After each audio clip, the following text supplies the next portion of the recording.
So in the last lecture, we learned the theory about data modeling. And so let's now use that theory in order to actually design the data model of Ordinator's application. And this is, for me and for many other developers, actually the most difficult part of building an app. And so I hope that this application will serve as a good example to you and to give you the knowledge in order to later design your own data models, basically completely on your own. So let's do it now, and let's start with all the data sets that we actually need in our application. So starting with the tours, and that's of course the most obvious one, and we already have this one implemented. Then also we need some users, and again we already have a users collection actually in our database. And so basically tours and users are two completely separate data sets, and so we have them normalized, and of course they're not going to be embedded. Next up, we're also going to have reviews, and we will also have locations, okay? Because most tours actually have a number of different locations, okay? And so that again is yet another data set. And finally, we're also going to have bookings, but a little bit more about why that is in a second, okay? So we have all these different data sets. Now let's actually model the relationships that exist between them. And I'm going to start with the relationship between users and reviews.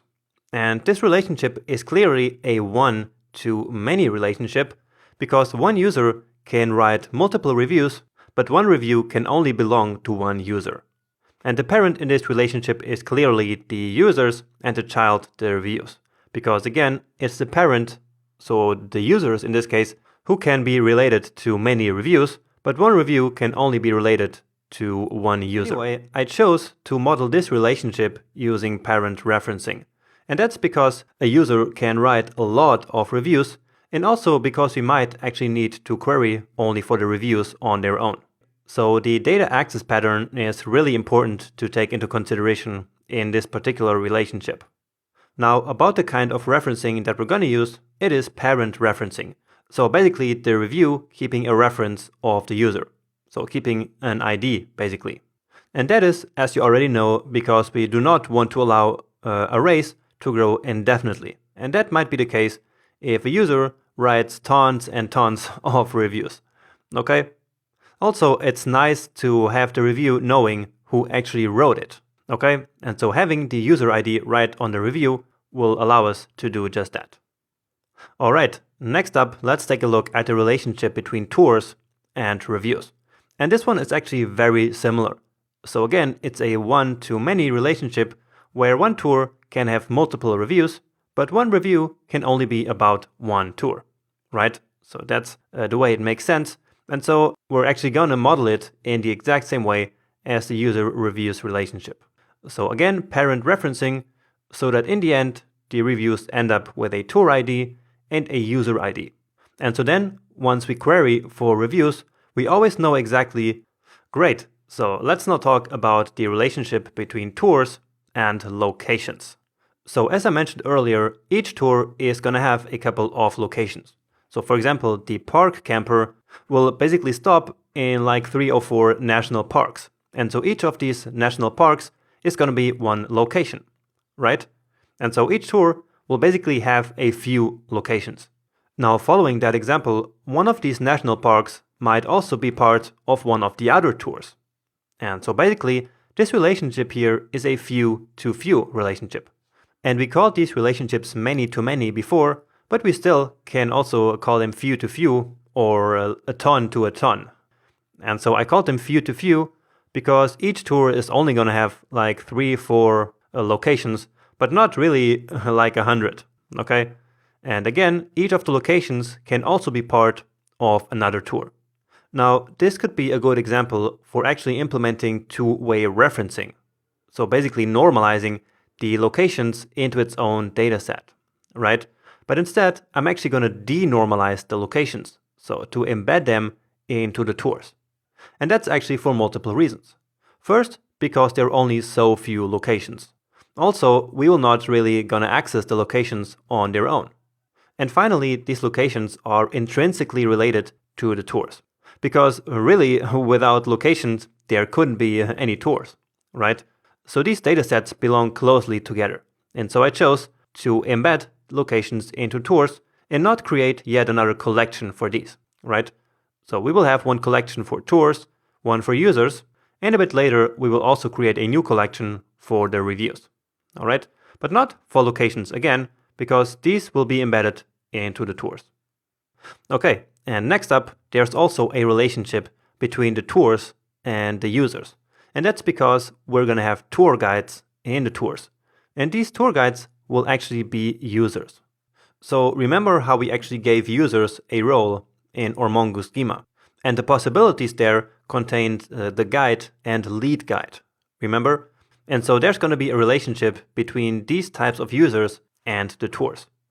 Now, this relationship is again a few-to-few relationship, because one tour can have only a few users, so a few tour guides, but at the same time, each tour guide can also be guiding a few tours. All right? And so again, there's a many-to-many relationship here, which I simply called here few-to-few. Now, about actually modeling this relationship, we could do it in two ways. We could use referencing or embedding. And actually, I'm going to show you how to implement both child referencing and embedding using Mongoose throughout this section, okay? And the argument for embedding is that in this case, we could then have all the information about each tour containing the information about tour guides right on each tour document. But on the other hand, that would then create some extra information in the database, because we will still need to have the users as a separate collection, simply because we need to access them all the time for user authentication and authorization and all that stuff. So usually users are always an entity on their own in each database, okay? But we could still embed some of the users into the tours. So basically, when a user is a tour guide for a specific tour, we could then copy all this data into the tour document, okay? But also, we would then have to update the user on the tour each time that the underlying user itself changes. So let's say that the role of a user changes from guide to lead guide. And in that case, we would then have to go to the tour and also update that role information right there on the embedded data. Okay? And so that's not ideal. And so we're actually also going to then implement child referencing. And so with that, we can still keep basically the information about the tour guides on the users, but simply in a referenced form. So basically keeping the IDs there, which are then going to point to the users. Okay?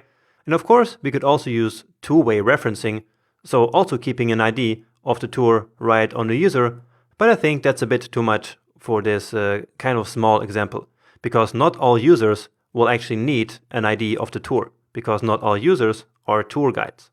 And so this relationship here is a bit tricky to model, I think, but I believe that in the end, child referencing is going to be the best way to go. Okay? But still, I'm going to also show you embedding, because I think that's also important to learn. All right? Next up, we have our bookings. And basically, a new booking will be created each time that a user purchases a tour. So this is still kind of a relationship between users and tours, because again, it's a user who is going to buy a tour. But we also want to store some data about that relationship itself. So in this case, about the purchase itself in our database. For example, the price or the date when the purchase happened or something like that. And so in cases like this, it's a good idea to create an extra data set, which in this case is the bookings. Okay? And so of course, there will be a relationship between tours and bookings and also users and bookings. And again, because basically the booking connects tours with users, but kind of with an intermediate step. So one tour can have many bookings, but one booking can only belong to one tour. And the same thing with users. So one user can book many tours, but one booking can only belong to one of the users. And so of course, we have a one-to-many relationship in both cases, and also in both cases, we're going to use parent referencing. And so that means that on each booking, we're going to keep an ID of both the tour that was purchased and also of the user who actually purchased the tour. Okay? And so in this case, I'm doing it this way because basically I don't want to pollute the tour data with information about who actually bought the tour, right? That wouldn't be really relevant to the tour data itself. And the same thing with users. So we also don't want to pollute the users object with all of the bookings that they did. All right. And so instead, again, we're going to create like an intermediate object or an intermediate data set that's going to stand between users and tours whenever they create a new purchase, right? Makes sense? And that's actually it for our data model.